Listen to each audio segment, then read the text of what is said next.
मी तुम्हाला काही लोकांचा परिचय करून देणार आहे. देऊ का? अरे हो तर म्हणा. काही लोकांचा परिचय करून देणार आहे मी. त्याच्यामध्ये विद्यार्थी आहेत, त्याच्यामध्ये महिला आहेत, त्याच्यामध्ये शूर आहेत, नाही का. या सगळ्या लोकांचा परिचय एका श्लोकामध्ये मी तुम्हाला करून देणार आहे. एक चिठ्ठी मारते. एका श्लोकामध्ये करून देणार आहे. पहा, विद्यार्थ्याचा परिचय काय? विद्यार्थ्याचा परिचय सकाळी 9 वाजेपर्यंत झोपणं हा विद्यार्थ्यांचा परिचय आहे ना. हे लहान लहान दिसत आहेत मला. किती वाजेपर्यंत झोपणं? 9 वाजेपर्यंत झोपणं हा विद्यार्थ्याचा परिचय आहे. नाही, विद्यार्थ्याने अभ्यास करणं, अध्ययन करणं हाच विद्यार्थ्याचा परिचय आहे. मी तर या मताचा आहे, जोपर्यंत तुम्ही विद्यार्जन करत असाल तोपर्यंत तुम्ही तीर्थयात्रा करायच्या नाहीत. जोपर्यंत तुम्ही विद्यार्जन करत असाल तोपर्यंत तुम्ही कुठंही जायचं नाही. विद्यार्जन करत असाल तर मला असं वाटते ते विद्यार्जन शाळेतलं असो, अर्थात प्रपंचातलं असो वा परमार्थातलं असो, जोपर्यंत विद्यार्जन चालू आहे तोपर्यंत त्यांनी कुठंच जायचं नाही. त्यांनी फक्त अभ्यास करायचा आहे. विद्यार्जन करत असताना जी माणसं अभ्यास करत नाही ना, त्यांचं काय नुकसान होते हे आपल्या सगळ्यांना माहीत आहे. लक्षात ठेवा. ज्यावेळेला अभ्यास करण्याचं वय असते त्यावेळेला जर अभ्यास नाही केला तर भविष्यभर, आयुष्यभर त्याचा पश्चाताप आपण करत असतो. पण विद्यार्थी जीवनामध्ये त्यांनी फक्त आणि फक्त अभ्यासच केला पाहिजे. हा विद्यार्थ्याचा परिचय आहे. विठ्ठला विठ्ठला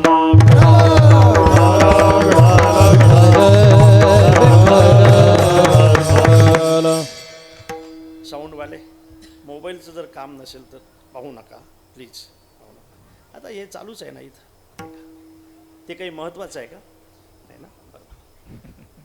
विद्या तीर्थे जगती उभुदा साधवा सत्य तीर्थे, गंगा तीर्थे मलिन तनसो योगियो ध्यान तीर्थे, धारा तीर्थे धरणी पयसो दान तीर्थे धनाढ्यः, लज्जा तीर्थे कुलविवतयः पातकं क्षालयन्ति.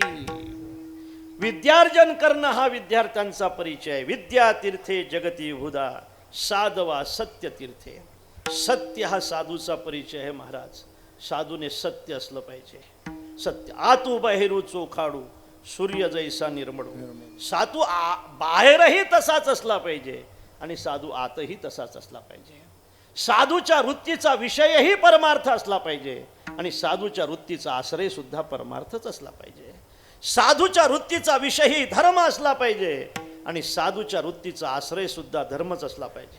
साधू हा लोकांतातही पारमार्थिक असला पाहिजे आणि साधू एकांतातही परमार्थिक असला पाहिजे. साधू हा लोकांतातही ब्रह्मज्ञानीच असला पाहिजे आणि साधू एकांतातही ब्रह्मज्ञानीच असला पाहिजे. सत्य हा साधूचा परिचय आहे. सत्य हा साधूचा परिचय. योग्याचा परिचय काय? ध्यान हा योग्याचा परिचय आहे. त्याने ध्यानामध्ये असलं पाहिजे. हा योग्याचा परिचय आहे.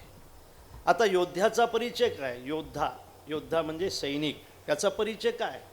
त्याचा परिचय रणांगणातून पळून जाणे हा त्याचा परिचय आहे. धारातीर्थी पडेपर्यंत युद्ध करणं हा त्याचा परिचय आहे. त्याचा परिचय दृष्टांत सांगितला जातो. मंडळी सांगतात आमची की काय, एक माणूस असा घरी तलवार फिरवायचा अशी, बरं का. चोपदाराला विचारतो, कोणापुढे चोपदार? बायको पुढे असं म्हणा फटकन. कशी फिरवायचा? तुम्हाला प्रॅक्टिस आहे का? नाही. ऐका, अशी तलवार फिरवली पाहिजे, अशी ढाल धरली पाहिजे, असा भाला फेकला पाहिजे, असा गोळा टाकला पाहिजे. ती म्हणायची माझ्या नाकापुढे कशाला, तिकडे मराना. तो म्हटला तिकडे गेलो तर 35 मारले, तिकडे गेलो तर 25 मारले. ते म्हटले मला चांगलं माहीत आहे, तुम्ही आता भोजन करा आणि विश्रांती करा. रोज अपमान हो. रोज अपमान कसं काय सहन करील माणूस? रोज अपमान, रोज अपमान करतो. रोज अपमान त्याला सहन झालं नाही. तलवार घेतली त्याने आणि गेला पठ्ठ्या. तुमच्यासाठी सांगतो, रोज अपमान त्याला सहन होत नव्हता. तलवार घेऊन पठ्ठ्या गेला आणि पाहता काय, माणसाचे हात तोडले. माणसाचे हात इथून तोडले, इथून 20 माणसाचे हात तोडले. 40 हाताचा गठ्ठा त्याने बांधला. घरी आला महाराज, रक्तबंबाळ झाला होता आणि टाकला आपल्या सौभाग्यवतीच्या समोर तो हाताचा गठ्ठा आणि म्हणत होती ना, माहीत आहे पठ्ठ्याने बघ माणसाचे हात आणले. कोणाचे आहेत? म्हणे माणसाचे आहेत. पठ्ठ्याने माणसाचे हात आणले. बाईने विचारलं, पठ्ठ्याने माणसाचे हात आणल्यापेक्षा पठ्ठ्याने माणसाचे मुंडकेच का आणले नाहीत? पठ्ठ्या म्हटला, मुंडके अगोदरच कोणीतरी तोडून नेले होते म्हणून तर हात आणले. याला शूर म्हणणार तुम्ही? विठाला, युद्धाच्या गोष्टी ऐकणं सोप्या असतात महाराज. पर्वत माणसाने दुरूनच पाहावा, आतमध्ये गेल्यानंतर तो फार भयंकर असतो. युद्धाच्या गप्पा पाहाव्यात. आता आपण मोबाईलवर बऱ्याच युद्धाच्या गप्पा ऐकल्या आहेत.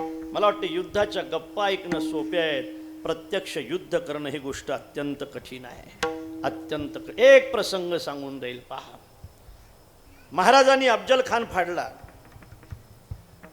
महाराज पन्हाळगडावर आलेत. सिद्धी जोहरने महाराजांना मारण्यासाठी, अर्थात विजापूरकराने महाराजांना मारण्यासाठी 42,000 सैन्यासही सिद्धी जोहर पाठवला. ऐका, महाराज पन्हाळगडावर होते आणि त्या 42,000 सैन्याने त्या पन्हाळगडाला असा वेढा मारला आणि वेढा मारला. 6 महिने तो वेढा तेवत होता. महाराजांना पन्हाळगड सोडणं हा अत्यंत महत्त्वाचा होता. महाराजांना विशालगडावर जाणं ही गोष्ट अत्यंत महत्त्वाची होती. वेढा तेवत होता. महाराजांनी अर्ज पाठवून पाहिलेत, पण वेळा मात्र तिथून उठायला तयार नव्हता. शेवटी महाराजांनी तो गड सोडण्यासाठी तारीख निवडली. तारीख होती 12 जुलै 1660, आषाढ शुद्ध पौर्णिमा, गुरुवारचा दिवस होता. बाजी प्रभूवर सगळी जबाबदारी महाराजांनी दिली होती आणि बाजी प्रभूने आपल्यासोबत 600 मावळे घेतले होते. भवानीला कौल मागितला महाराजांनी. रात्री 10 वाजता दरवाजा उघडला. सगळी जबाबदारी बाजी प्रभूवर महाराजांनी दिली होती. 600 मावळे त्या दरवाजातून बाहेर पडले. 2 पालख्या होत्या, 2. एका पालखीमध्ये महाराज बसले होते, एक पालखी रिकामी पाठी मागून चालत होती. आता वेळा जवळजवळ येत होता. ऐकताय ना तुम्ही? ऐकायला गोड लागते. वेळा जवळजवळ येत होता महाराज. वेळा आता 100 पावलावर आला होता. वेळा आता 50 पावलावर आला होता. वेळा आता 25 पावलावर आला होता. वेळा आता 5 पावलावर आला होता आणि 42,000 सैन्याच्या वेळामध्ये मावळ्यांचं पाऊल पडलं. वरून धो धो पाऊस पडत होता, कारण महिना आषाढाचा होता. वरून धो धो पाऊस पडत होता, तरी सुद्धा मावळ्यांच्या अंगातून घाम निघत होता. महाराष्ट्राची जोखीम खांद्यावर होती. विशालगडावर पोस्ट करून देण्याची जबाबदारी मावळ्यांची होती. मावळे पुढे पडत होते, वेळा पाठीमागे पडत होता. एका जाडीतून डोळे चमकले. वाघाचे नाही, माणसाचेच आहेत. नक्कीच गुप्तचर असले पाहिजेत. ठरल्याप्रमाणे रिकामी पालखी पुढे आली. ठरल्याप्रमाणे सिवान हावी नावाचा एक मावळा त्या पालखीमध्ये बसला. 15 मावळे त्या पालखीजवळ थांबले आणि महाराजांना घेऊन बाकीचे मावळे पळत होते. गजापूर गाव लागलं. पाठीमागून गनीम येतो असं बाजीप्रभूला समजलं आणि त्या गावाजवळ एक खिंड बाजीप्रभूला सापडली आणि त्या खिंडीमध्ये बाजीप्रभूने महाराजांची पालखी खाली टेकवली. बाजीप्रभू मुजरा करत होते, जावं महाराज आपण. जोपर्यंत तुम्ही विशालगडावर पोहोचत होणार नाही, तोपर्यंत तुमच्या पाठीमागे एकाही शत्रूला येऊ देणार नाही महाराज. हा बाजी आपल्या प्राणाची बाजी लावेल, पण आपल्या पाठीमागे शत्रू नाही येणार महाराज. जावं महाराज आपण. महाराज मात्र बाजी प्रभूला सोडायला तयार नव्हते. नाही बाजी, आम्ही नाही जाणार. जावं महाराज आपण. आपल्याला भवानीची शपथ आहे महाराज, जावं महाराज आपण. आणि त्या ठिकाणी बाजी प्रभूने जे वाक्य मांडलंय ते वाक्य आजही या ठिकाणी प्रसिद्ध आहे. आजही प्रसिद्ध आहे. लाख मरावे महाराज, पण लाखाचा पोशिंदा मरू नये महाराज. आणि बाजी प्रभूने महाराजांना मुजरा केला. बाजी प्रभूला मुजरा केला महाराजांनी. असं होते ते, तुमचा विक्षेप झाला की. बाजी प्रभूने महाराजांना मुजरा केला आणि तो मुजरा बाजी प्रभूच्या शेवटचा मुजरा ठरला. महाराज 300 मावळ्यांनीशी निघाले. 300 मावळे घेऊन बाजी प्रभू त्या खिंडीजवळ थांबले. 3000 सैनिक पाठीमागून येत होतं. 300 सैनिकाला ते अडून ठेवायचं होतं. ज्या गडावर महाराजांना जायचं होतं त्या गडावर जाण्यासाठी आणखी 6 तास लागणार होते, कारण तो गड आणखी 4 कोस राहिला होता. आणखी पुढचं ऐका. महाराज ज्यावेळेला गडाच्या पर्यंत पोहोचले त्यावेळेला सुर्व्यांच्या तलवारी महाराजांच्या दिशेने धावल्या. 6000 तलवारी महाराजांच्या दिशेने धावल्या. महाराजांच्या मावळ्याने कड तयार केलं आणि महाराजांची भवानी सुद्धा बाहेर पडली. भवानीने महाराजांना मार्ग मिळवून दिला. महाराज विशालगडावर पोस्ट झाले आणि महाराजांनी तोफांच्या आवाजाने बाजी प्रभूला आवाज दिलाय, पोचलोय बाजी, आम्ही तुमची वाट पाहतोय बाजी, लवकर या बाजी, तुमचे उपकार आम्ही कधी विसरणार नाही बाजी, तुमच्यामुळेच आम्ही इथं पोचलोय बाजी, लवकर या बाजी. आणि बाजी सुद्धा याच आवाजाची वाट पाहत होते. कशासाठी? जगायसाठी नाही, मरायसाठी. माझा देश जगला असेल, माझा महाराष्ट्र जगला असेल, माझी माती जगली असेल, माझा राजा जगला असेल, त्या छत्रपतीला जगवण्यासाठी बाजी प्रभूसारखा एखादा शिपाई मेला तरी चालेल. याला योद्धा म्हणतात, योद्धा म्हणतात. चांगलं वाटलंय ना?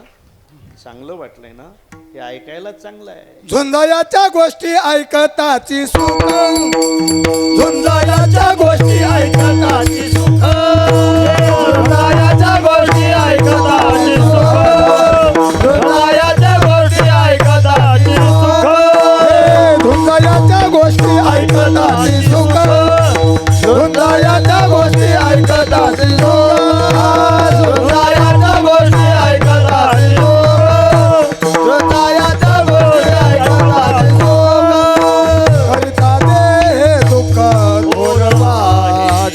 करिता देह दुःख धोरवाटे, करिता देह दुःख धोरवाटे, झुंजायाच्या गोष्टी ऐकताची सुख, झुंजायाच्या गोष्टी ऐकताची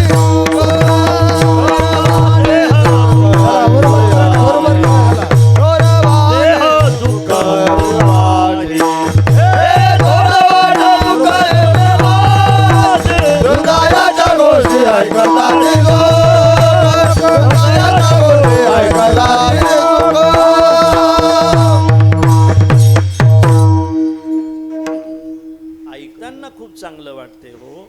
युद्धाच्या गोष्टी युद्ध करताना भयंकर असते महाराज. तो खरा योद्धा आहे. ती खऱ्या अर्थाने शत्रूला कधी पाठ दाखवत नाही. बाण शस्त्र साहोनी गोडी, शुराठाव उंच स्तडी. बाण शस्त्र आणि गोडी सहन करून, त्याला तितिक्षा म्हणताय, सहन करायचंय.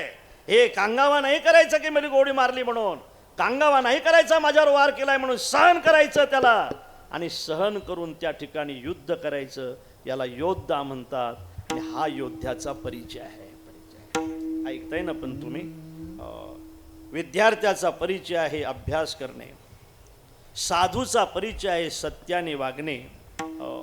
विद्या तीर्थे जगती भुदा साधवा सत्य तीर्थे. आणि गंगेचा परिचय आहे आपलं तन शुद्ध करणे. योग्याचा परिचय आहे महाराज, योग्याचा परिचय आहे ध्यान करणे. आणि सांगू का, श्रीचा परिचय आहे. श्री जीवनामध्ये 2 अलंकार फार महत्त्वाचे असतात. सांगू का 2 अलंकार? सांगू का? 2 अलंकार फार महत्त्वाचे असतात. एक चपलाहार आणि एक जोडेहार. 2 अलंकार फार महत्त्वाचे असतात.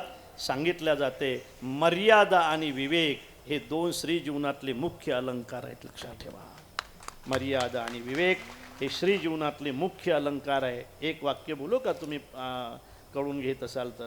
मर्यादा हे श्री जीवनातलं स्वातंत्र्य आहे. स्वातंत्र्य, मर्यादा हे श्री जीवनातलं स्वातंत्र्य आहे. लक्षात ठेवा.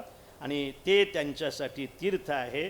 मला सांगू द्या आणखी एकदा, विद्यार्थ्याचं तीर्थ आहे अभ्यास, साधूचं तीर्थ आहे सत्य, योग्याचं तीर्थ आहे ध्यान, योद्ध्याचं तीर्थ आहे युद्ध, श्रीचं तीर्थ आहे मर्यादा. आणि पुढे ऐका, श्रीमंताचं तीर्थ आहे दान. श्रीमंताचं दुसरं तीर्थ असूच शकत नाही, असूच शकत नाही महाराज. श्रीमंताचं तीर्थ जर काय असेल तर ते फक्त दान हे श्रीमंताचं तीर्थ आहे. उपभोग हे श्रीमंताचं तीर्थ नाही, उपयोग हे श्रीमंताचं तीर्थ आहे. उपभोगासाठी जी श्रीमंती खर्च होत असेल ते लंकेतली श्रीमंती आहे, आणि उपयोगासाठी जे श्रीमंती खर्च होत असेल ती अयोध्येतली श्रीमंती आहे. म्हणून तर माझ्या महाराजांनी सांगितलं, जोडून या धन उत्तम वारे उदास विचारे वेच करी उदास विचारे वेच करी जोडून या धन उत्तम वारे उदास विचारे वेच करी उदास विचारे वेच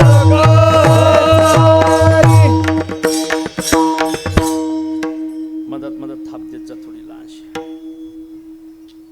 श्रीमंताचं तीर्थदान आहे महाराज. आपण प्रापंचिक आहात, आपण दान दिलं पाहिजे. किती दिलं पाहिजे तेही सांगतो. सांगू ना? सांगतो. तुम्ही किती दिलं पाहिजे? आमच्यासारख्याने सगळंच दिलं पाहिजे. तन दिलं पाहिजे, मन दिलं पाहिजे आणि धन दिलं पाहिजे. आम्ही सगळंच दिलं पाहिजे महाराज. पण प्रापंचिक आहात ना तुम्ही, तुम्ही किती दिलं पाहिजे सांगू का? देणार का? पण तुम्ही सांगितल्यावर तुम्ही किती दिलं पाहिजे ऐका. तुमच्या संपत्तीतला किमान 10वा हिस्सा तरी धर्मकार्यासाठी तुम्ही दिला पाहिजे. किमान 10वा हिस्सा. श्लोक सांगतो, तसं नाही सांगत. श्लोक सांगतो. भागवत महापुराणातला श्लोक सांगतोय.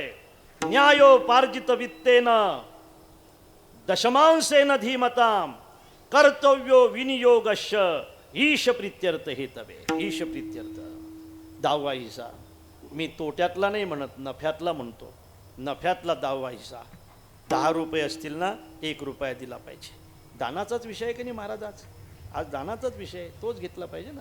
दानाचाच विषय आज. हो. 10 रुपये असतील तर 1 रुपया दिला पाहिजे. 100 रुपये असतील तर 10 रुपये दिले पाहिजेत. 1000 रुपये असतील तर 100 रुपये दिले पाहिजेत. 10,000 असतील तर 1,000 दिले पाहिजेत. 1,00,000 असतील तर 10,000 दिले पाहिजेत. 1 कोटी असतील तर 10 लाख दिले पाहिजेत. मी शपथ घेऊन सांगतो, एवढं देत राहा, तुमची श्रीमंती कधीच कमी होणार नाही. लक्षात ठेवा. हा कर आहे, हा कर आहे. अरे तुम्ही लाईटचा कर भरताय, तुम्ही पाण्याचा कर भरताय, तुम्ही रस्त्याचा कर भरताय, तुम्ही घराचा कर भरताय, तुम्ही हे सगळे कर भरताय महाराज. तर याचाही कर असला पाहिजे ना. ज्या रस्त्याने तुम्ही चालताय त्याचा कर भरावा लागतो. जे पाणी आपण वापरताय त्याचा कर भरावा लागतो. जे लाईट आपण वापरताय त्याचा कर भरावा लागतो. पण ज्याने एवढा मोठा देह दिला त्याचा कर नाही भरणार तुम्ही? नाही भरणार.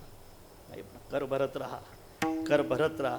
आणि जास्त जर भरत राहाल ना, ते एक बघा, एक वाक्य आहे, बोलून जातो, तुम्ही ऐकसाल तर. एक वाक्य असं आहे. ज्या घरी हरीचा कर आहे, ज्या घरी हरीचा कर आहे आणि त्या घरी हरी चाकर आहे. ज्या घरी हरीचा कर आहे आणि त्या घरी हरी चाकर आहे. ज्या घरी हरीचा कर नाही, मग ते हरीच्या घरी चाकर आहे. किमान 10वा हिस्सा दिला पाहिजे. ईश प्रीत्यर्थ. धर्मासाठी दिला पाहिजे, देवासाठी दिला पाहिजे, सप्तासाठी दिला पाहिजे, गरीबाच्या शिक्षणासाठी दिला पाहिजे, गरीब माणसाच्या मुलीच्या लग्नासाठी कधी कधी दिला पाहिजे. धर्मच आहे हा, परमार्थच आहे हा. हे दिलं पाहिजे. हा कर तुम्ही दिला पाहिजे. एवढा जर देत असाल तर मग चिंताच करू नका. उत्तमाची गती तो एक पावेला, उत्तमाची गती तो एक पावेला, उत्तमाची गती तो एक पावेला, उत्तमाची गती तो एक पावेला, उत्तम भोगीला जीव खाणे, उत्तम भोग जीव खाणे, उत्तम भोगिला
मोठा समाज असल्यानंतर आहे ना बघा, तुम्ही शांत बसलं पाहिजे.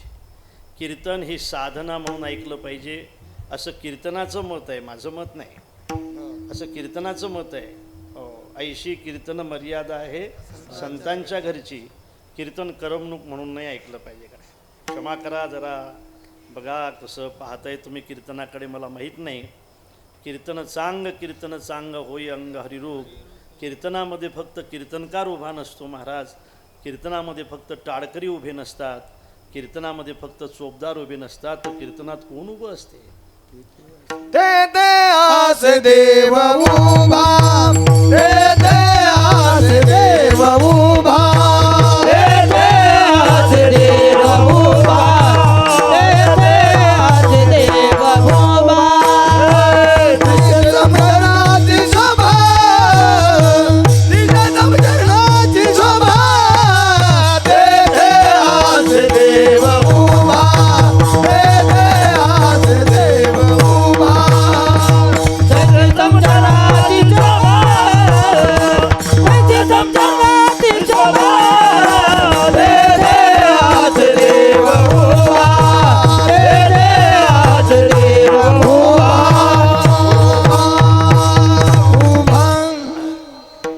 स्वामींचं कीर्तन वाजवणारे पकवादे, काय त्यांचं नाव नाही, आता त्यांचे कीर्तन वगैरे एक कीर्तनही करत जात ते, बरं का. हो. ते कीर्तनही करत जात, त्यांचं कीर्तन ऐकलं मी. म्हणे स्वामी पूर्ण आरती झाल्याशिवाय कीर्तनातून जात नव्हते. त्यांना म्हटलं स्वामी चला आता आरती करतील, हे येईल का. तेथे असे देव उभा असतो. मग कीर्तन हे कीर्तन आहे. तुमची हाऊस कुठं असेल तर तिथं पूर्ण करा, पण इथं नको गड्या, इथं नको. कीर्तन हे कीर्तन असलं पाहिजे. हां असेल, हे उद्धाराचं साधन आहे. हे किती लोकांनी ऐकलं पाहिजे असं नाही. ज्यांना उद्धाराची इच्छा असेल ना त्यांनीच ऐकलं पाहिजे, त्यांनीच ऐकलं पाहिजे. ज्याला उद्धाराची इच्छा असेल ना त्यांनीच ऐकलं पाहिजे. इतकेच लोक कीर्तनाला असलं पाहिजे असं थोडी आहे. एवढे असले तरी चालतील ना, उद्धारासाठी काय जास्त पाहिजेत असतात का. उद्धाराचं साधन आहे. म्हणून दानाचा विषय आपण करत होतो. 10वा हिस्सा तरी दिला पाहिजे. काय झालं महाराज, एक भिकारी एका दुकानाच्या समोर उभा राहिला आणि त्या दुकानदार, फार मोठं दुकान, त्या दुकानदाराला म्हटलं भाऊ थोडी अर्धी भाकर द्या ना. तो म्हटलं आहे चाल, अर्धी भाकर वगैरे आपल्या घरी नाही.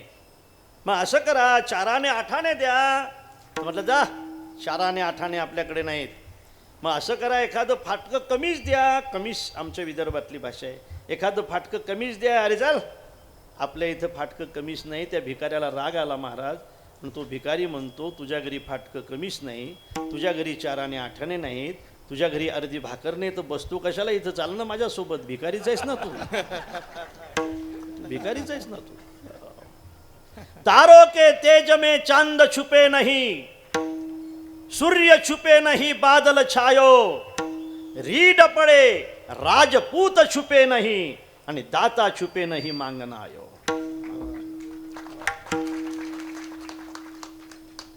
चांदण्यामध्ये जो लपून राहत असेल तो चंद्रच नाही, मेघामध्ये जो लपून राहत असेल तो सूर्य नाही, युद्धामध्ये जो लपून राहत असेल तो क्षत्रिय नाही, आणि मागण्यासाठी आल्यानंतर जो शेतात निघून जात असेल तो दाता नाही. आणि म्हणून दान हा विषय अत्यंत महत्त्वाचा आहे. म्हणून मी सांगत होतो तुम्हाला, दिलं पाहिजे, किमान 10% तरी दिलं पाहिजे. बघा तुम्ही सगळेजण ज्ञाते आहात. मी आपल्याला विचारतो, इथं कोणी धरण आहे का भाऊ? धरण कुठं आहे? पालीला धरण आहे, पालीला धरण आहे. धरण बांधायसाठी भिंत बांधतायत ना, मिठाची, दगडाची भिंत फार सुंदर आहे उदाहरण. दगडाची भिंत बांधतात. बरं अशी सलग भिंत बांधतात का त्याला एखादा दरवाजा ठेवतात? दरवाजा ठेवतात. बरं भिंत कशासाठी बांधतात तुम्ही ऐकताय का? पण भिंत कशासाठी बांधतायत? हा असं सांगा ना. भिंत बांधतात जास्त पाणी सोडायसाठी का? भिंत बांधतात कशासाठी हे विचारतो मी. घरून विचारून ये उद्या. भिंत कशासाठी बांधली पाहिजे? पाणी अडवायसाठी. भिंत कशासाठी बांधतात? पाणी अडवायसाठी. दरवाजा कशासाठी ठेवतात? पाणी सोडायसाठी. मग अडवतात कशासाठी? एकाच वाक्यात उत्तर पाहिजे मला. अडवतात कशासाठी? उत्तर आहे सोडायसाठी. सोडायसाठी. अडवलंही पाहिजे आणि सोडलंही पाहिजे. सोडलंही पाहिजे. काही काही असे बहादर आहेत महाराज, त्या भिंतीला दरवाजा ठेवत नाहीत. दरवाजा ठेवत नाही. आणि दरवाजा जर नाही ठेवला तर एक दिवस ती भिंत फुटल्याशिवाय राहत नाही. क्षमा करा मला. मग ते कुठून फुटेल काही सांगता येत नाही ते. मग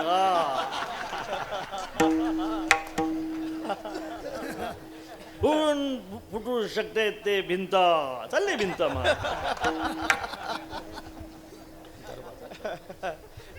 ठेवा रे माझ्या दादांनो दरवाजा. पश्चाताप करण्याची पाडी येणार नाही तुम्हाला. दानम मित्रम मरिष्यता असं म्हणतायत. मरणाऱ्या माणसाचा अत्यंत जवळचा मित्र जर कोण असेल तर तो फक्त दान आहे. श्रीमंताचा अत्यंत जवळचा मित्र जर कोण असेल तर तो फक्त दान आहे. फक्त दानाने श्रीमंत शोभून दिसतो महाराज, घेण्याने नाही. दानाने शोभून दिसतो श्रीमंत. म्हणून दान हा त्याचा मुख्य परिचय आहे. विठ्ठल विठ्ठल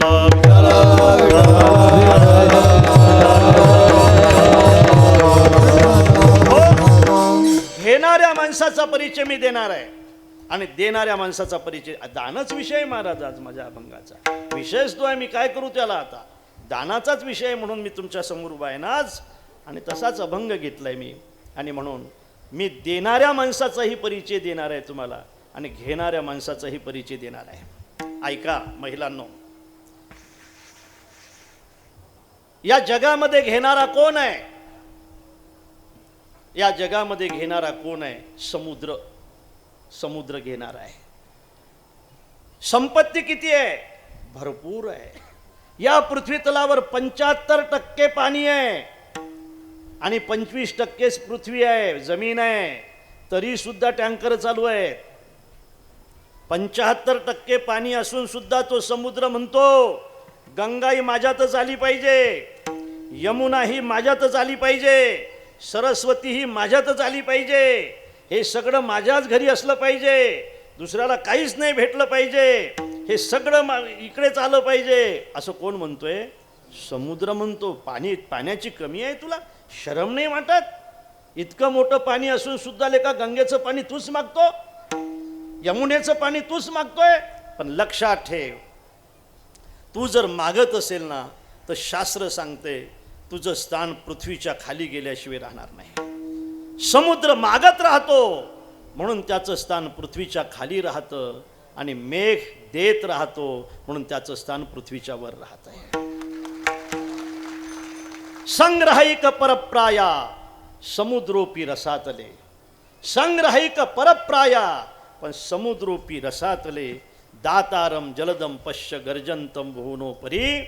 गर्जना केल्या तरी चालतील महाराज मेघाने. ज्या वेळेला शेतकरी पावसाची वाट पाहतात त्यावेळेला त्याच्या गर्जना सुद्धा सहन होत असतात. म्हणून देणाऱ्या माणसाच्या गर्जना सुद्धा माणसाला सहन कराव्या लागतात. दान सांगतो मी तुम्हाला. बस एक विषय घेऊन मला पुढे जायचं आहे. खूप कमी वेळ राहिला आहे माझ्याकडे. ऐका माझ्या दादांनो. आणि म्हणून दान हा विषय महत्त्वाचा आहे. एक श्लोक सांगतो भरतवरीचा आणखी. एक जात अशी आहे महाराज समाजामध्ये. एक जात अशी आहे ते स्वतःही खात नाही दुसऱ्यालाही खाऊ देत नाही. त्या जातीचं नाव सांगता येईल का तुम्हाला?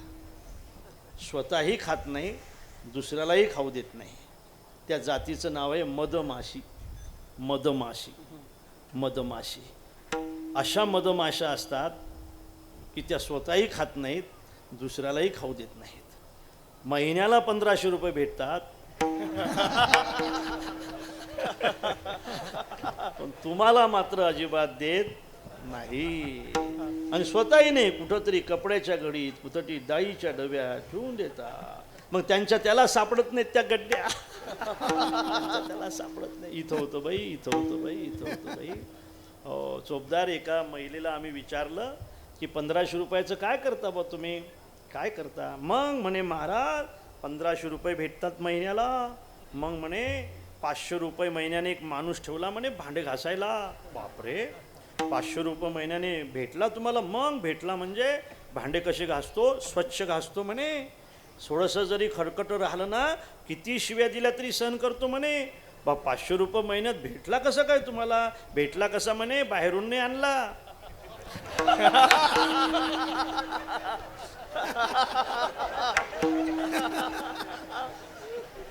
भेटतात ना 500.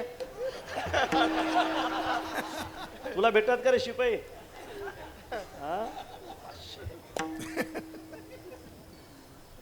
मधमाशी स्वतःही खात नाही, मधमाशी दुसऱ्यालाही खाऊ देत नाही. म्हणून एक दिवस कोणीतरी येऊन सगळंच्या सगळं घेऊन गेल्याशिवाय सांडी रे सांडी बाळा,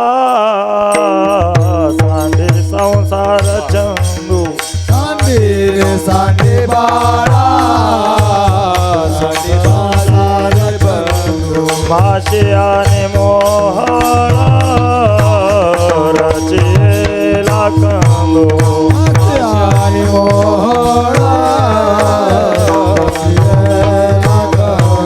झाडून आणि किनीला तया फुकटाची विदू.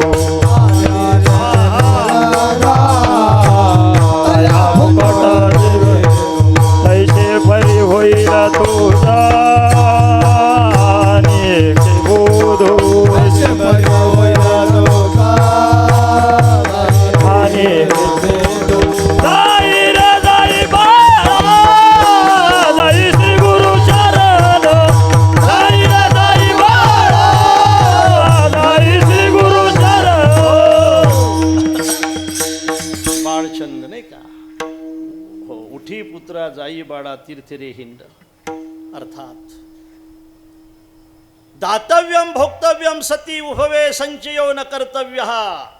पश्य मधुकराणी संचितम अर्थम हरंती अन्ने. स्वतःही खात नाही, दुसऱ्यालाही खाऊ देत नाही मधमाशी.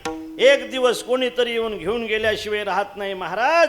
अशा बऱ्याच मधमाशा आहेत, बऱ्याच मधमाशा आहेत की स्वतःही खात नाहीत, दुसऱ्यालाही खाऊ देत नाहीत, सप्त्यालाही देत नाही, घरी खर्च करत नाही. पण काय योग जुळून आला महाराज, काय योग जुळून आला. मद मद मासी, मद मासी आणि मोदी. हरंती अन्ने. जास्त झालं की तू घरात ठेवत नाही असं आहे म्हणतात. जाऊ दे, हा विनोद आहे. मद मासी आणि मोदी ईडी.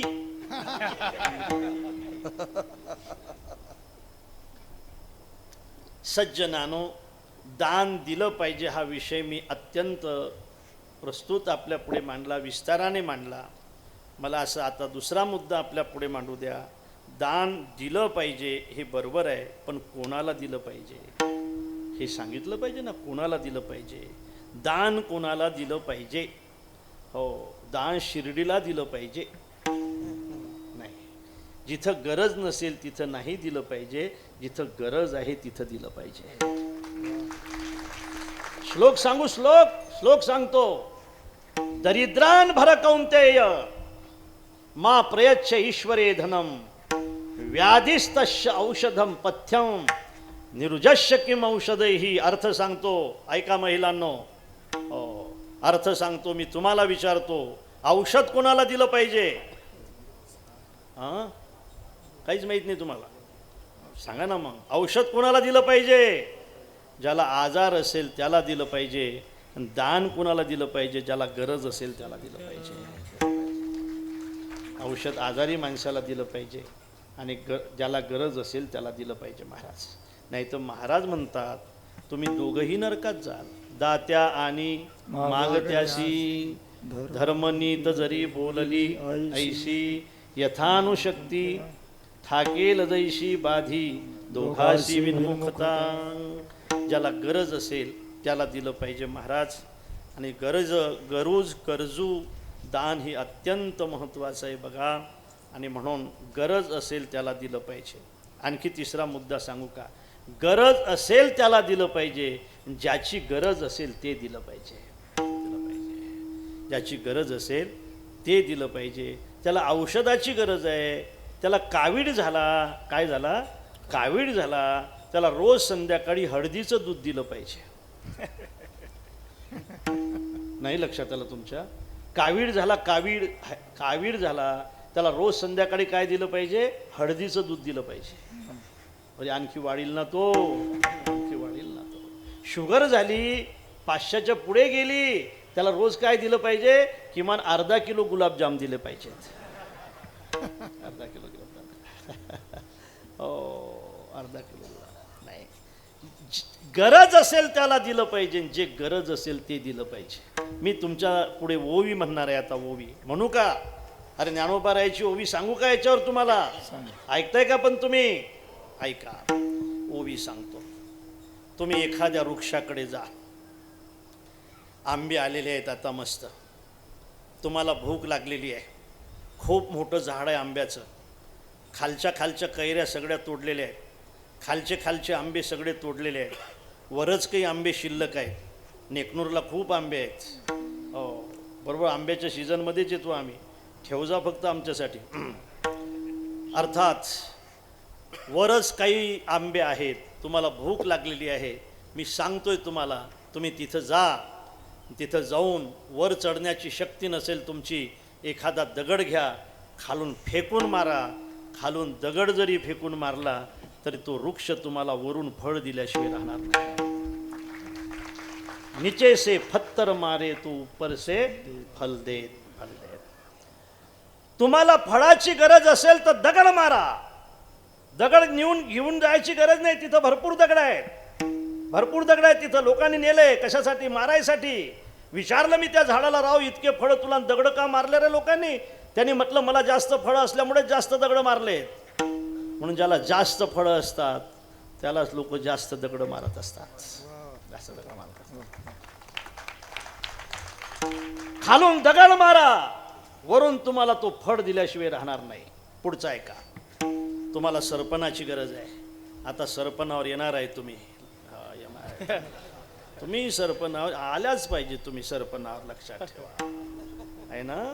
आता गॅस बंद होणार आहेत काही दिवसाने. सरपणाची गरज असेल तर तुम्ही फक्त कुऱ्हाड खिशात घेऊन जा. फार सुंदर भाव आहेत बरं काय. खिशात कुऱ्हाड घेऊन जा, जा त्या वृक्षाजवळ. तो म्हणेल की बाबा रे, खिशातल्या कुऱ्हाडीने मी तोडल्या जाणार नाही, मग एक काम करणं, माझ्यावरची ही सरळ काठी तोडून घे, याचा दांडा तयार कर, मग मी तुला तोडायला सोपा जाईल.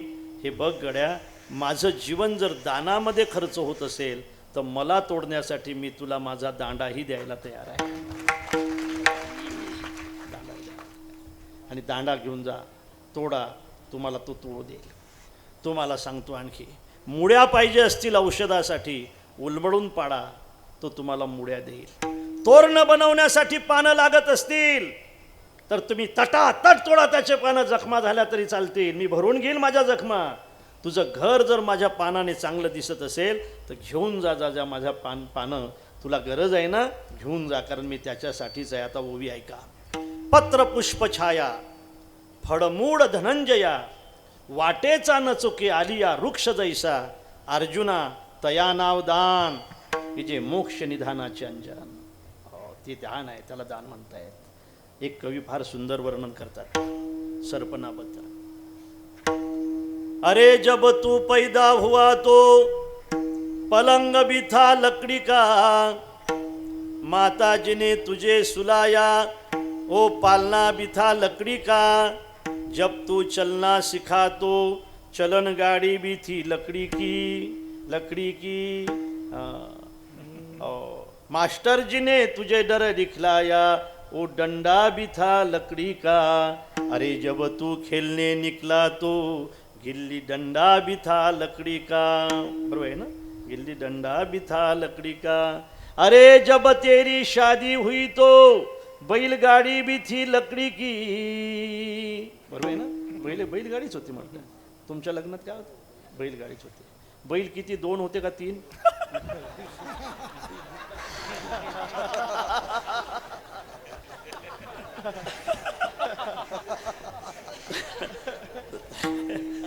खरं मला सांगा की लग्नात किती बैल असतात? 2 का 3 हो? का एकच?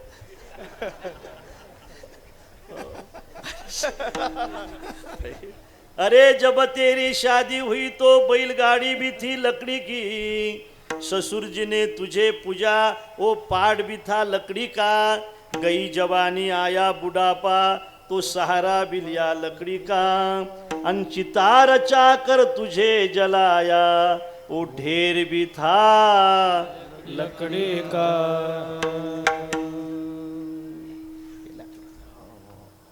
आणि म्हणून वृक्ष सुद्धा देण्यासाठी आहे महाराज. हो. खाली बस. विठ्ठल विठ्ठल विठ्ठल. कुंडली कमलधारी विठ्ठल देव तुकाराम भगवान की जय. रविचंद्र घनो वृक्षा नदी गावश्य सज्जना येथे परोपकाराय युगे देवेन निर्मिता. खरं गड्या, मी इतक्या दिवस इतक्या मोठ्या समाजामध्ये कीर्तन केले महाराज, पण या ठिकाणचा समाज इतका असून सुद्धा फार शांत बसलेला आहे. मी स्वागत करतो, खरंच स्वागत करतो. मला भीती वाटते, हे लोक पाहिले ना, मला भीती वाटते. कधी उठतील काही सांगता येत नाही महाराज, कधी उठतील काही सांगता येत नाही. त्यांच्या मनासारखं नाही झालं, त्यांना जर नाही काही नवीन आहे म्हणतात महाराज, नवीन आहे महाराज, नवीन आहे म्हणतात. तुम्हाला काय सांगावं, एका सप्त्याला होतो आम्ही आडेफाट्याला. कंदारकर महाराजांचं कीर्तन होतं. कंदारकर महाराज आहे का ऐकून? गाथा वगैरे सगळं त्यांचं कंदारकर महाराजांचं कीर्तन. आणि ते पुढे ऐकायला महाराज, त्यांना कीर्तन काहीच नाही समजलं. ते नंतर चर्चा काय करत, नवीन आहे अजून, अभ्यास चालू आहे म्हणे याचा. अभ्यास अजून हा धीरे धीरे जमेल. अरे मूर्ख, कंदारकर महाराज आहेत ते. पण तुम्ही माझ्या भगिनींनो, खरंच मी तुमचं स्वागत करतो. आणि मुख्यमंत्री माझे मित्र असल्यामुळे तुमचा निरोपही देतो. 1,500चे 2,000 रुपये करून देतो. टाळ्या वाजवल्या, टाळ्या वाजवल्या. परोपकारहीनस्य धिक मनुष्यस्य जीवितम. धिक्कार असो ज्या माणसाचा की ज्याच्या जीवनामध्ये परोपकार नाही. परोपकारहीनस्य धिक मनुष्यस्य जीवितम. अरे जिवंतु परो येशाम चर्मी अपि उपकरिष्यसि. भर्तृहरी असं म्हणतायत की जिवंतपणी जो माणूस कोणाला दान देत नाही, त्या माणसापेक्षा तर मेलेली म्हैस बरी ले का. ते जिवंतपणी ही दूध देते आणि मेल्यानंतर कातळ देते. म्हणून दान दिलं पाहिजे, कुठं दिलं पाहिजे, आणि गरज असेल ते दिलं पाहिजे, गरजूला दिलं पाहिजे. इथपर्यंत आपण आलो. आता मला पुढचा मुद्दा आपल्या पुढे मांडायचा आहे. दिलं पाहिजे हे बरोबर आहे हो, पण कोणाला तरी मागितलंही पाहिजे ना, देण्यासाठी मागितलंही पाहिजे. विठ्ठल विठ्ठल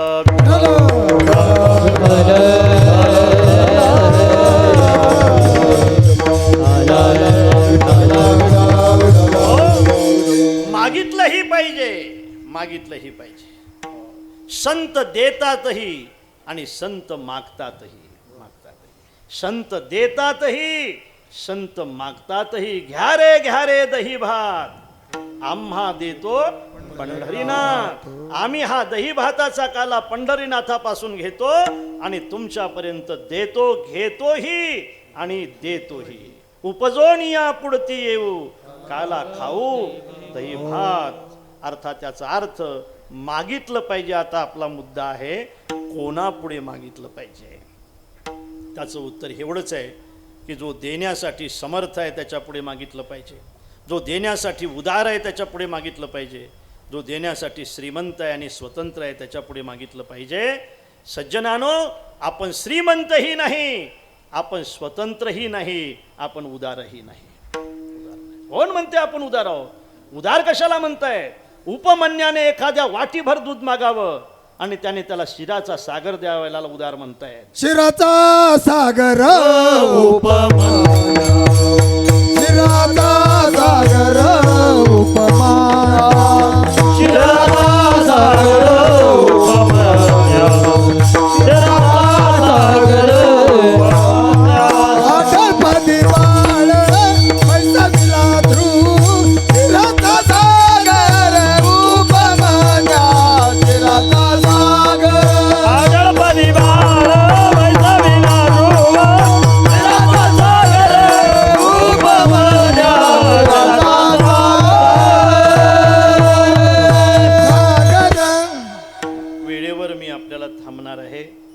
सज्जनानो त्याला उदार म्हणतात, त्याला उदार म्हणतायत. जो देण्यामध्ये पात्र अपात्राचा विचार करत नाही त्याला स्वतंत्र म्हणतात.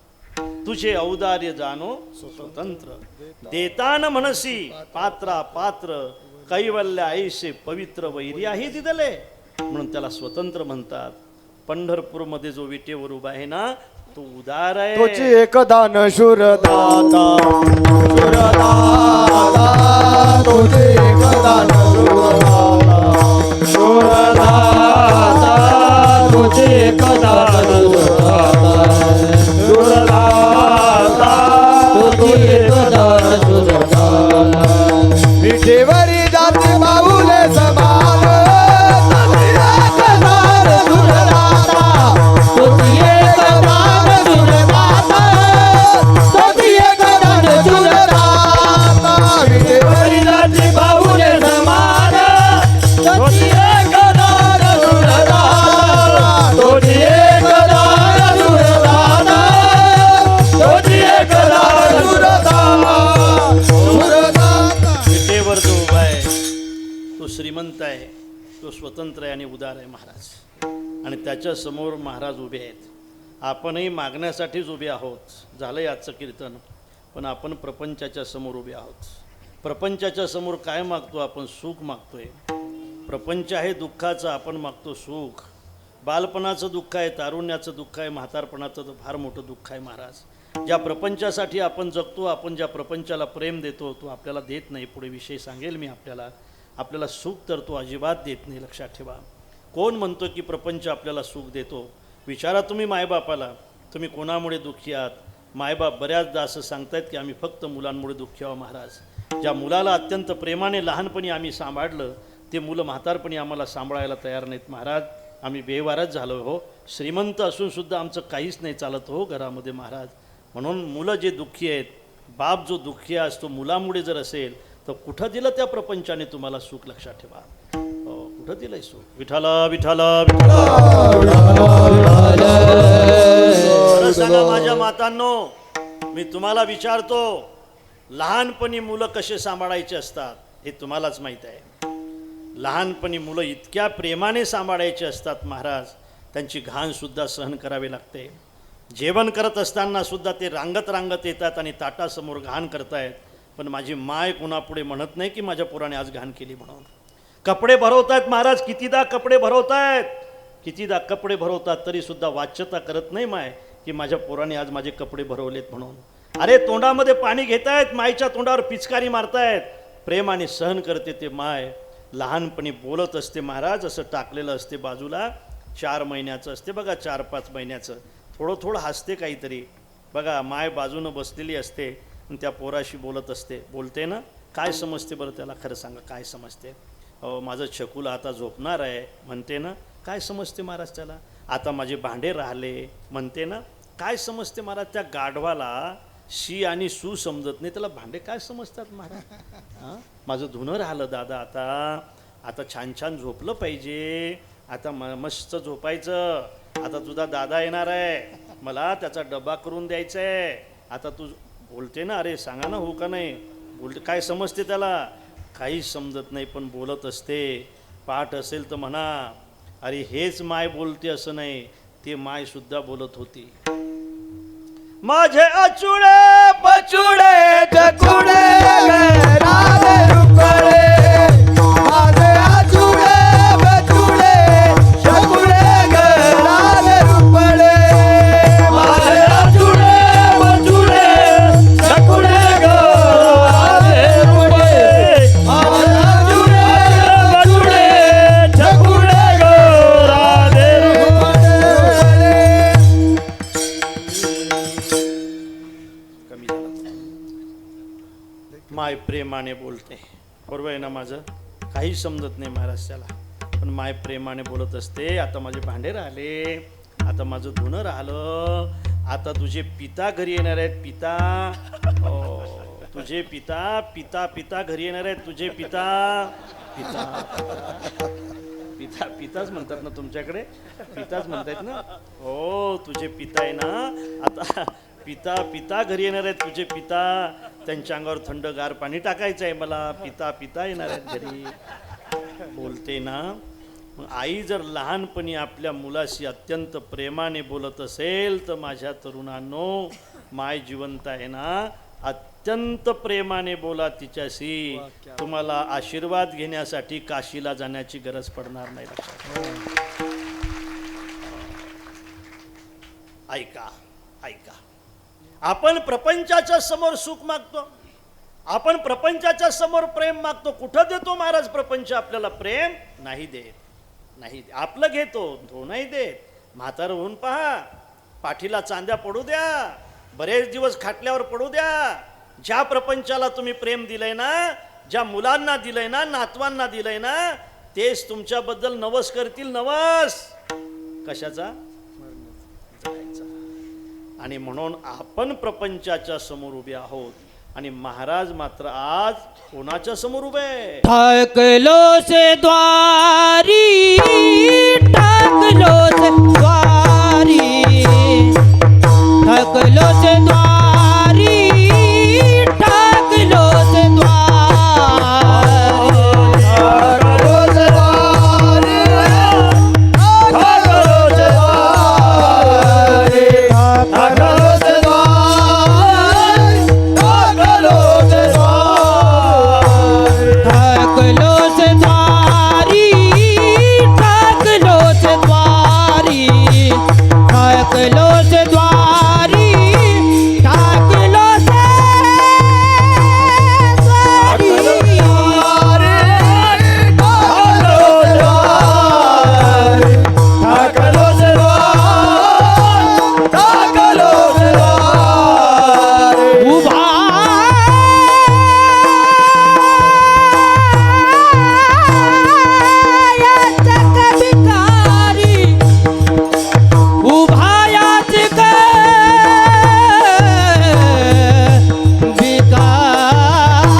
उभा याचक भिकारी, मी तुझ्या दारात उभा आहे देवा. फक्त 10 मिनिट राहिलेत आपल्याकडे.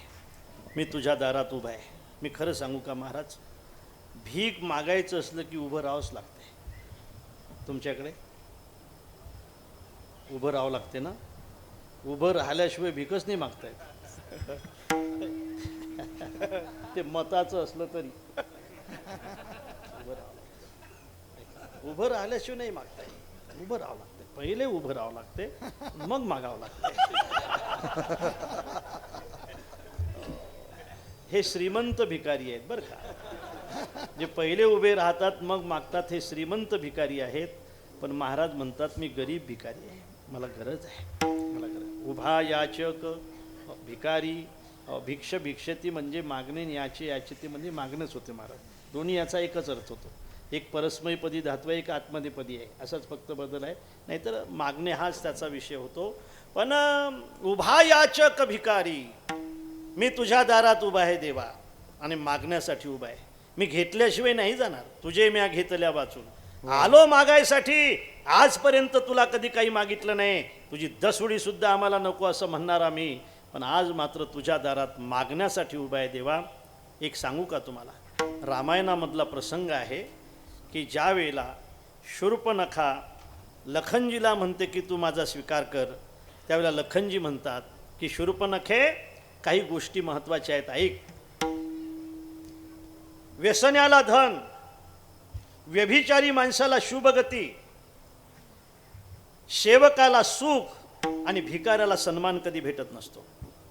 सेवकाने सुखाची कधी इच्छा करायची नाही आणि भिकाऱ्याने सन्मानाची कधी इच्छा करायची नाही. सेवा करताय ना तुम्ही, सेवाधर्म स्वीकारलाय ना तुम्ही, वारकरी संप्रदायाची सेवाधर्म स्वीकारलाय ना तुम्ही धर्माची सेवा करण्यासाठी बाहेर पडलात ना, मग तुम्ही सुखाची इच्छा करायची नाही, तुम्ही फक्त सेवा करायची, लक्षात ठेवा. तुम्ही देशाच्या सेवेसाठी बाहेर पडलात ना, सेवेची संधी मागताय ना तुम्ही, मग सेवेची संधी जर तुम्ही मागत असाल तर तुम्ही सुद्धा फक्त देशाची सेवाच करायची, लक्षात ठेवा. संधी मागत असाल तर सेवाच करायची. मी नेहमी म्हणेल महाराज, या देशातील प्रत्येक माणसाच्या हातामध्ये एका बाजूने तिरंगा असला पाहिजे आणि एका बाजूने भगवा असला पाहिजे. भगवाही जगला पाहिजे आणि तिरंगाही जगला पाहिजे. तिरंगाही तेवत राहिला पाहिजे, फडकत राहिला पाहिजे, आणि या देशातला भगवाही फडकत राहिला पाहिजे, लक्षात ठेवा. आणि म्हणून वारकरी संप्रदायाच्या खांद्यावर आहे, सनातन धर्माच्या जो खांद्यावर आहे तो भगवा आहे, आणि तुमच्या आमच्या सगळ्यांच्या आणखी खांद्यावर आहे तो तिरंगा आहे, जगला पाहिजे. आणि म्हणून सेवेची संधी मागताय ना तुम्ही, तर मग सेवा केलीच पाहिजे.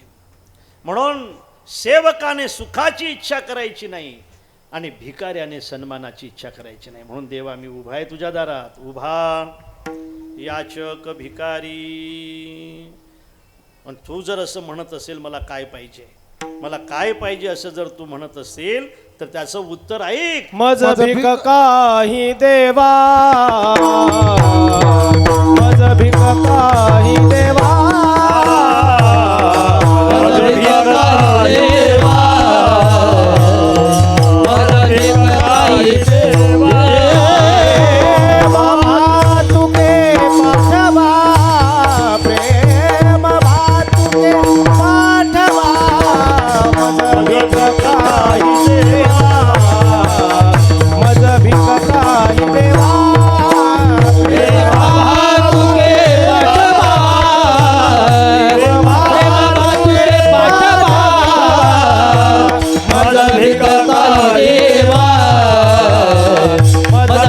काही देवा.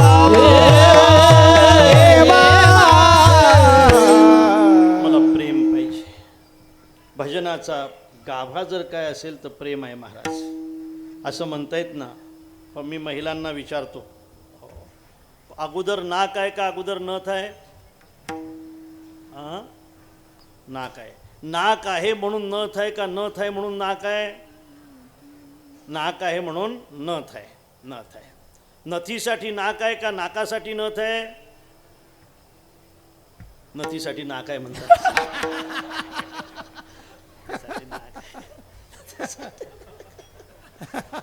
नथीसाठी नाक आहे.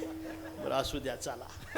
खरं सांगा माझ्या भगिनींनो, तुम्हाला मधामधात मी विचारतो म्हणजे तुम्ही असं बसायच्या मानसिकतेत राहायला पाहिजे तिथं, म्हणून बरं का. ऐका, खरं सांगा, नथ देणारा हे तुमचा मालक आहे आणि नाक देणारा सुद्धा कोणीतरी मालकच आहे. आपल्या सगळ्यांना दिलं त्यांनी नाक, तो एक मालक आहे, तो जगन्नियंता आहे. आता खरं सांगा, नाक देणारा महत्वाचा आहे का नथ देणारा महत्वाचा आहे? नाक देणारा महत्वाचा आहे. आता खरं खरं बोलत जा जरा. आता खरं सांगा, तुम्ही ज्याने तुम्हाला नथ दिली त्याला 1500 रुपये पगार नेऊन देता का ज्याने तुम्हाला नाक दिलं त्या सप्त्याला तुम्ही वर्गणी जास्त देता? मत लबाड बोलायचं नाही. जिस यार ने नथनी लाई उसे स्मरे बारंबार, आणि जिस यार ने नाक दिया उसको भूल गई गवार, उसको भूल गई गवार, उसको भूल गई गवार. म्हणून सज्जनानो, नाक महत्वाचं आहे.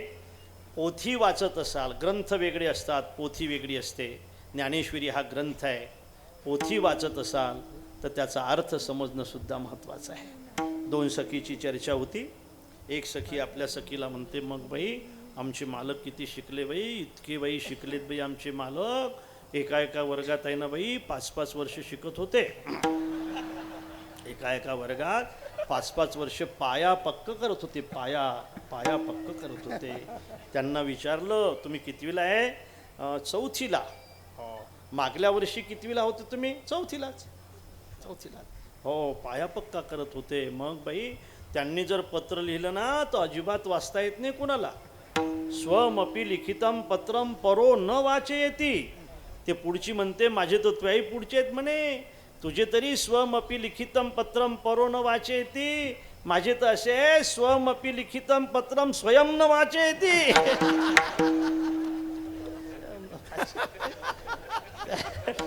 त्यांनी लिहिलेलं पत्र त्यालाच वाचता येत नाही म्हणे. सांगा, प्रेमाविन भजन न कवी न मोती, प्रेमाविन भजन न कवी न मोती, अर्थाविन पोथी वाचुनी काय, अर्थाविन पोथी वाचुनी काय. नाक महत्वाचं आहे, अर्थ महत्वाचा आहे. तसं भजन करत असाल तर प्रेम महत्वाचं आहे. प्रेम महत्वाचं आहे कडे.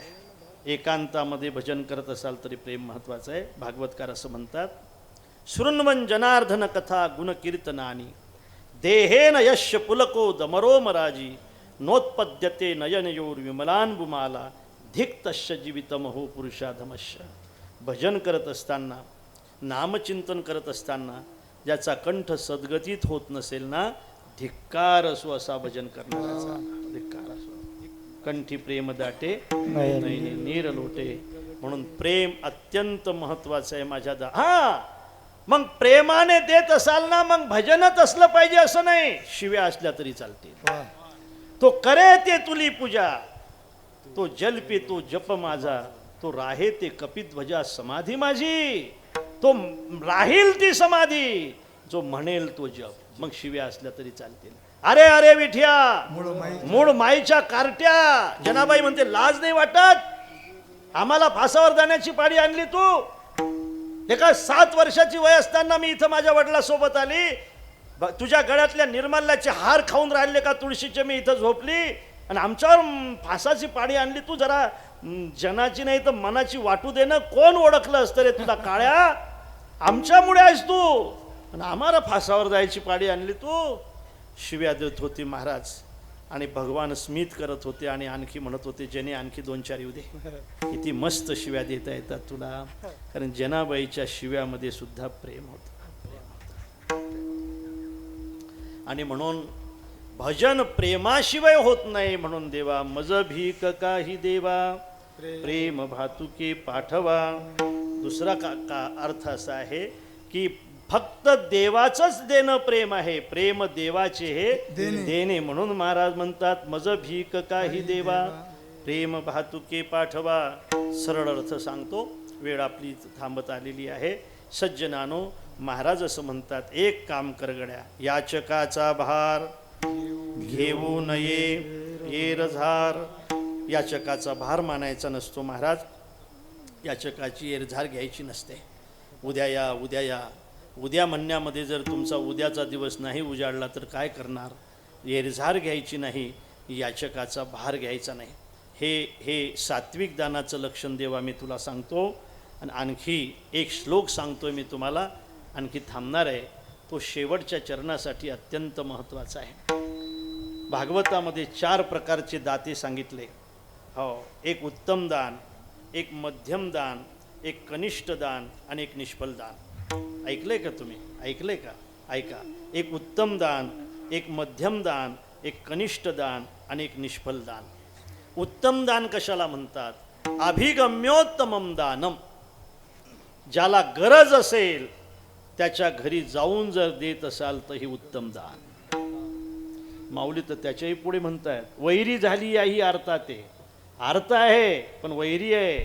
गेल्या 25 वर्षापासून तुमचं आणि त्याचं पटत नाही, पण त्याला जर गरज असेल तर त्याच्या घरी जाऊन दान द्या, हे उत्तम दान. अभिगम्योत्तमम दानम, हे उत्तम दान. आता पुढे मध्यम दान. त्याला आपल्या घरी बोलावून जर देत असाल तर हे मध्यम दान.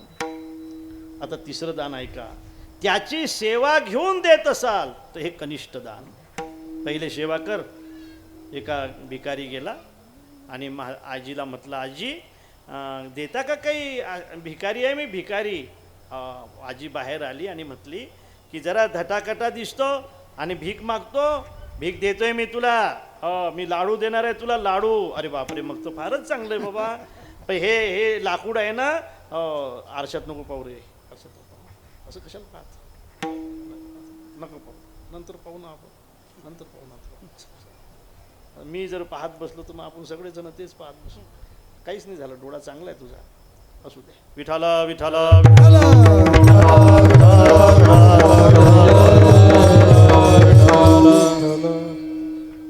उत्तम दान, मध्यम दान, कनिष्ठ दान आणि निष्फल दान.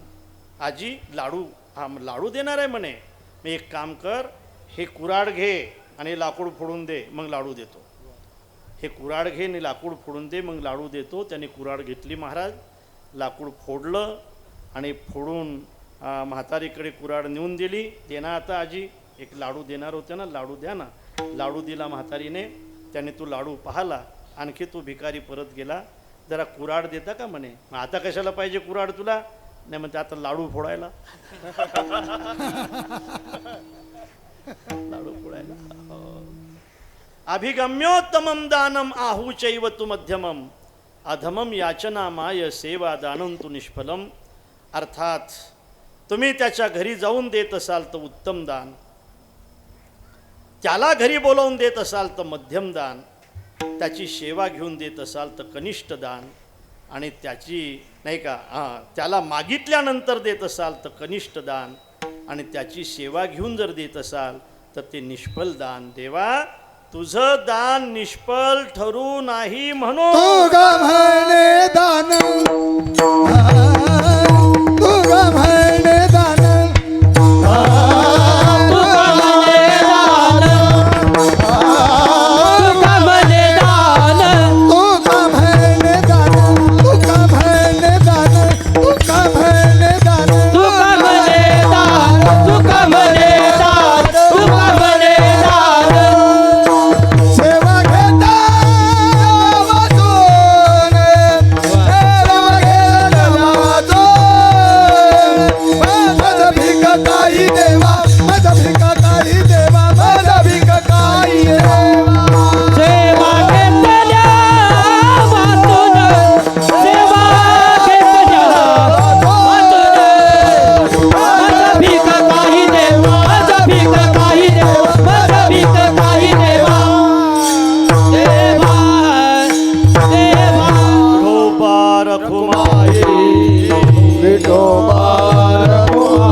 हरिभक्तीपरायण रामगिरी महाराज, असंच ना, योगीराज महाराज. एक मिनिट, स्वागत.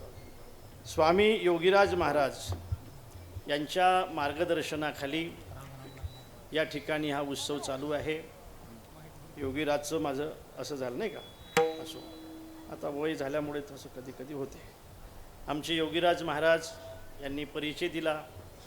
खरं म्हणजे बोधेबाबांची सेवा ज्यांच्या जीवनामध्ये घडली, मारुती बाबा ज्यांच्यावर अत्यंत प्रेम करतात, आणि मारुती बाबा जर त्यांच्यावर प्रेम करत असतील, बोधेबाबांची सेवा जर त्यांच्या जीवनामध्ये घडली असेल, तर मला असं वाटतंय की हे फार मोठा योग आपल्या जीवनामध्ये आहे की ते या गडाची सेवा करण्यासाठी या ठिकाणी उपलब्ध आहेत. बोलू नका.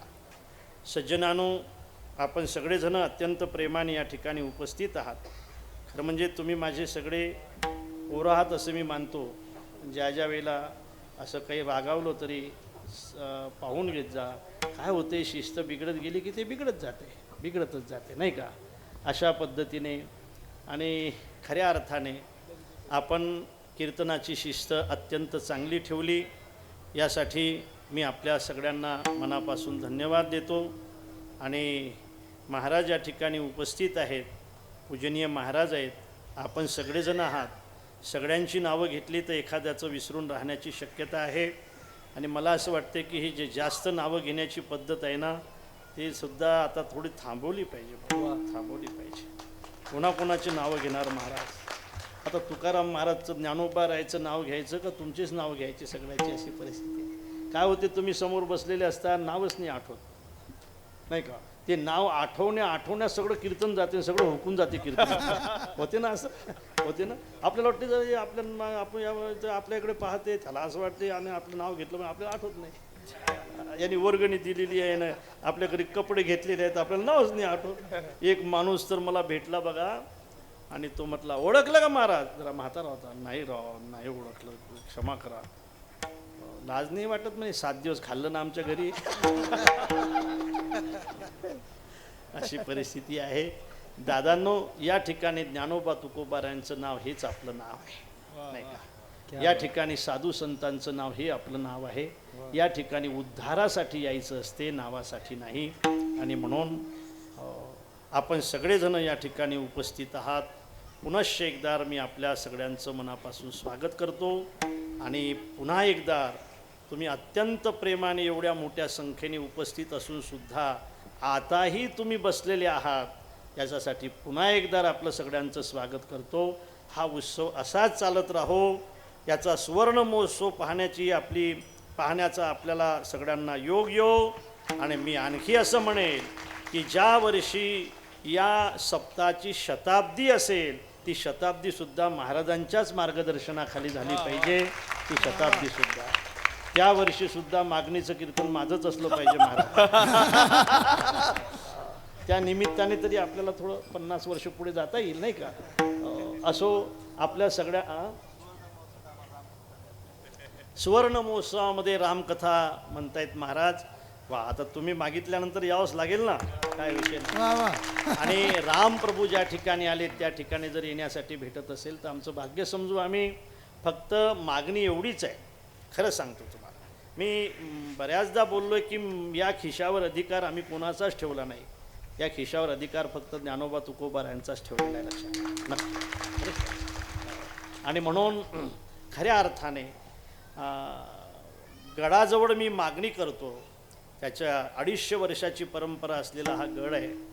ज्या साधू संतांनी या ठिकाणी सेवा केली, खऱ्या अर्थाने त्यांच्या पुढे मागणी अशी आहे की हे दादांनो, ज्ञानोबा तुकोबारायांकडे मागणी अशी आहे प्रभूकडे की आमच्या जीवनामध्ये देव धर्म आणि देशाची सेवा अखंड घडू द्या. किती दिवस घडू द्या, जोपर्यंत या शरीरामध्ये शेवटचा रक्ताचा थेंब असेल तोपर्यंत घडत राहू द्या. ही शुभकामना, ही शुभ इच्छा, ही सद्वासना भगवत चरणी समर्पित करतो. या ठिकाणी माझ्या सेवेला विराम देतो. ज्ञानेश्वर माऊली ज्ञानराज माऊली तुकाराम. जय जय